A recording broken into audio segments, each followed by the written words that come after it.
अस्सलाम वालेकुम। बहुत से दोस्तों की कॉल्स SMS और वॉइस नोट आ रहे थे व्हाट्सएप पे कि जी आज हम एक टिकटॉक पे वीडियो अपलोड करने का तरीका, लिंक को कैसे कॉपी किया जाता है, लिंक को शेयर कैसे किया जाता है। आज हम तीनों पॉइंट क्लियर करेंगे। ये प्लस के बटन पे मैंने क्लिक किया जी, वीडियो अपलोड करने जा रहे हैं हम। अच्छा नेट थोड़ा, ये अपलोडिंग पे क्लिक किया जी, अपलोड पे कौन सी वीडियो आज हम उठा के अपलोड करना चाह रहे हैं उसके ऊपर क्लिक करेंगे। ये वीडियो मैं उठा रहा हूँ जी। साउंड को 2-3 बार चलने देना ताकि आपका साउंड और लिपसिंग क्लियर हो जाए। समटाइम होता है नेट की वजह से प्रॉब्लम्स आ जाती है।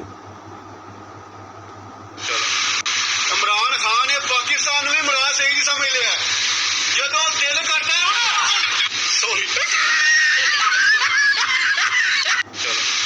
इमरान खान ने पाकिस्तान में मरा सही समझ लिया जो दिल करता है।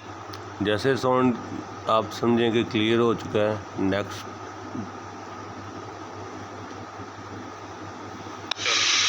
इमरान खान ने पाकिस्तान में मरा सही समझ लिया जो दिल करता है सॉरी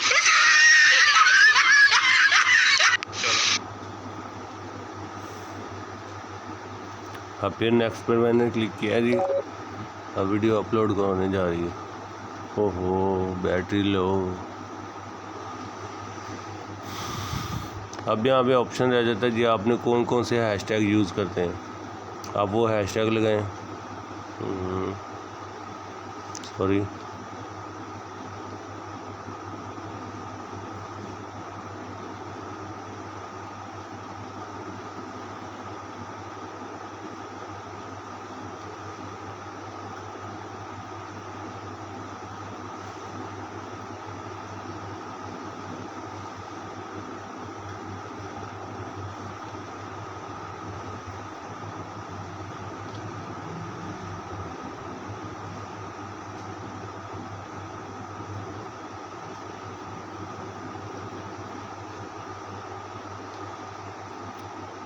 अब ऑप्शन आ जाता है जी, आपने अब वीडियो पोस्ट करनी है। ये पोस्ट पे क्लिक करेंगे। यहाँ से हम लिंक कॉपी कैसे करेंगे, ये ऑप्शन है। यहाँ से आप लिंक कॉपी करेंगे। ये जी यहाँ पे हमने क्लिक किया, ये आपका लिंक कॉपी हो चुका है।